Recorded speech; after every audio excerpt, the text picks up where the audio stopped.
अस्सलाम वालेकुम दोस्तों। जब बच्चा 15 साल का हो जाएगा तो मुमकिन हद तक आपका बच्चा आपका दुश्मन बन जाएगा। अगर आप अपने बच्चे को दोस्त बनाना चाहते हैं तो मेरी इस वीडियो को आखिर तक ज़रूर देखिएगा। आपका बच्चा 5 साल तक आपका खिलौना होता है, 10 साल तक आपका खादिम होता है और 15 साल का होने से पहले आप उसे अपना दोस्त बना लें, वरना दुश्मन तो वो बन ही जाएगा। आप यकीन माने, मैंने जब ये सुना, मुझे जब ये बात पता चली तो मुझे बहुत सख्त लगी कि 15 साल का होने पर हमारा बच्चा हमारा दुश्मन बन जाएगा। आपका बच्चा 5 साल तक आपका खिलौना होता है, सारे घर का लाड प्यार, मेरी आंख का तारा, मेरा चांद। आप उसे भरपूर वक़्त देते हैं और फैमिली का हर मेंबर उसे भरपूर प्यार देता है। आप उसे भरपूर प्यार देते हैं, वो आपको भरपूर प्यार देता है। माँ बाप उसकी नज़र में दुनिया के सबसे मेहरबान, बहादुर, ज़हीन, दौलतमंद इंसान होते हैं। जब स्कूल में दाखिल होता है तो घर में छोटा बहन भाई आ चुका होता है। आपकी मसरूफियात बढ़ जाती हैं। पहले बच्चे को मिलने वाला जो वक़्त है वो डिवाइड हो जाता है। स्कूल में दोस्त बन जाते हैं, कुछ असातिज़ा टीचर्स रोल मॉडल बन जाते हैं।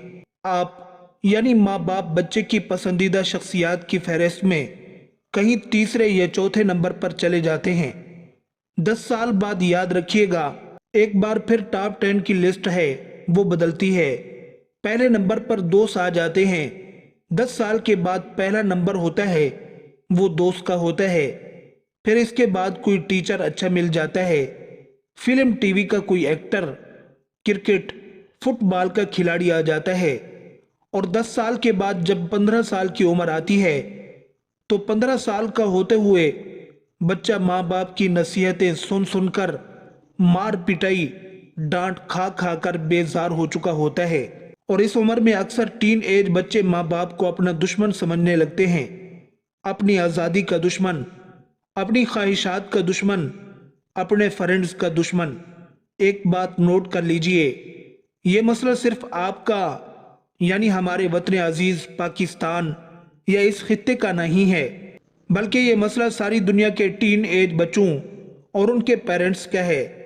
अगर हम मगरिब में बच्चों और उनके पेरेंट्स के मसाइल जान लें तो हमारे होश उड़ जाएं, तो यकीन जानिए हम सुबह शाम दिन और रात अपने बच्चों पे सदक़े और वारी जाएं।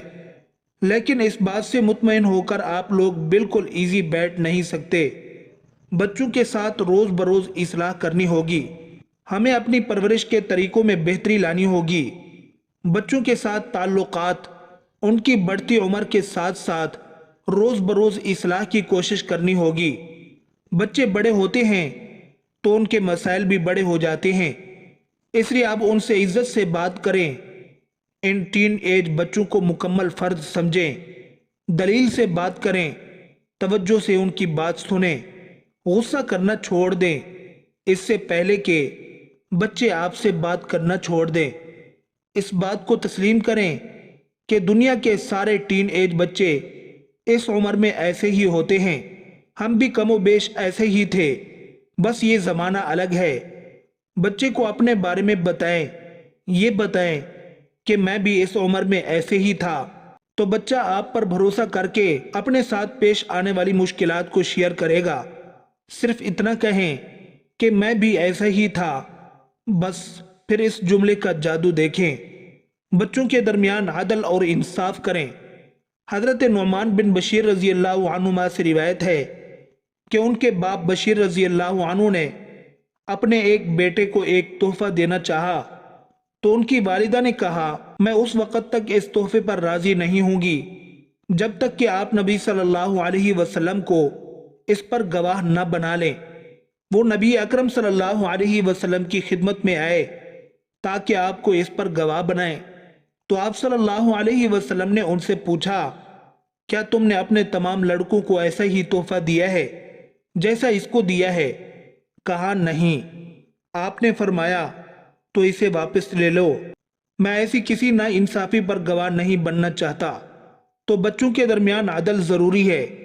अगर एक बेटे को दें दूसरे को ना दें तो फिर सुन लें, آپ کا بچہ آپ سے متنفر ہو سکتا ہے، احساس کمتری کا شکار بھی ہو سکتا ہے، یا کوئی غلط قدم بھی اٹھا سکتا ہے۔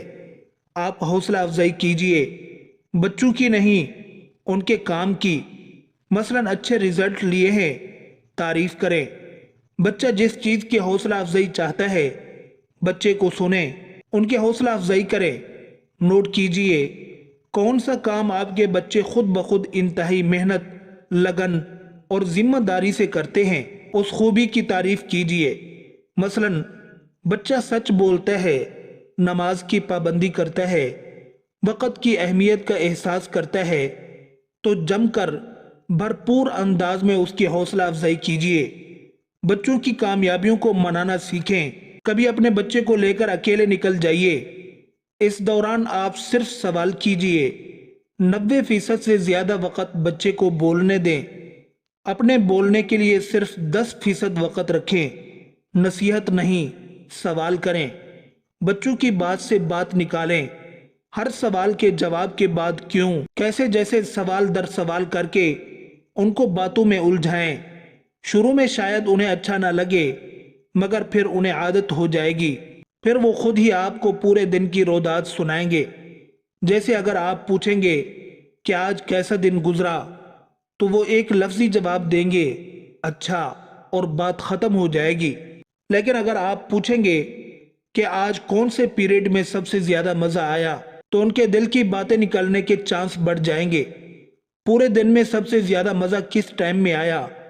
آپ اسکول میں کس کے ساتھ کھیلے تھے؟ آج آپ نے کون سی نیکی کی؟ آج آپ کو کیا کام کر کے فخر محسوس ہوا؟ آپ کو اسکول یا مدرسے کے بارے میں سب سے زیادہ کیا پسند ہے؟ سال کی آپ کی پسندیدہ چھٹی کون سی ہے؟ ہمارے گھر میں آپ کا پسندیدہ کمرہ کون سا ہے؟ آپ اسکول میں کہاں جانے سے یا کس سے ملنے سے گھبراتے ہیں؟ کبھی ایسا نہ پوچھیں کہ آپ کو کوئی تنگ کر رہا ہے یا چھیڑ رہا ہے۔ ایسے سوالات کی اگر آپ ضرورت محسوس کر رہے ہیں تو پھر ضرور کیجئے۔ مطلب ایسے سوال پوچھیں جن سے وہ سچ اگلیں۔ یہ بھی ہو سکتا ہے کہ آپ کو کوئی اچھا مشورہ دے دیں، کیونکہ اب ان میں بڑوں جیسے سوچنے سمجھنے کی صلاحیت پنپ رہی ہے۔ ہر ایک ٹین ایج بچے کو ایڈونچر اور تھرل کی طلب ہوتی ہے۔ کچھ ایسے ایونٹ آرگنائز کیجئے جس میں بچوں کی یہ فطری طلب پوری ہو جائے۔ مثلاً تیراکی، ہائیکنگ، کشتی رانی، سائیکلنگ۔ کسی نہ کسی آؤٹ ڈور کھیل کے لیے سامان، مواقع اور اجازت فراہم کرے۔ اپنی اولاد پر روزانہ یہ ظاہر کرو کہ تم ان سے خوش ہو۔ ان کی موجودگی اور عدم موجودگی میں ان کے لیے دعا کرو۔ تمہاری اولاد کے کان غصہ نہیں، تمہاری رضامندی ہی سنیں۔ سوچو، کیا ان بچوں پر زندگی کی مشکلات پہلے ہی کم ہیں کیا؟ کم از کم تم تو اپنی اولاد کو خوش ہو لینے دو۔ ہر روز دعا کرو کہ اللہ تعالیٰ ان سے راضی ہو جائے۔ تمہیں اندازہ نہیں کہ اولاد سے تمہاری رضامندی انہیں کتنا سکھ پہنچاتی ہے۔ صرف تمہاری رضا سے وہ بہترین زندگی جی سکتے ہیں۔ سو اے والدین، اپنی اولادوں پر اپنی رضامندی کا اظہار جاری رکھو۔ انہیں بد دعا نہ دو کہ تم نے انہیں ہلاکتوں میں گرنے کے لیے نہیں جنا۔ آج کی گفتگو زیادہ تر نوجوان لڑکوں سے متعلق ہے۔ ہو سکتا ہے میری کچھ باتیں آپ کو سخت اور بری لگی ہوں، لیکن کام ضرور آئیں گی۔ دعا ہے کہ اللہ تعالی ہم سے راضی ہو، ہماری اولاد سے راضی ہو۔ اللہ تعالی ہمارے لیل و نہار کو رضامندی اور سعادت سے بھر دے۔ آمین ثم آمین۔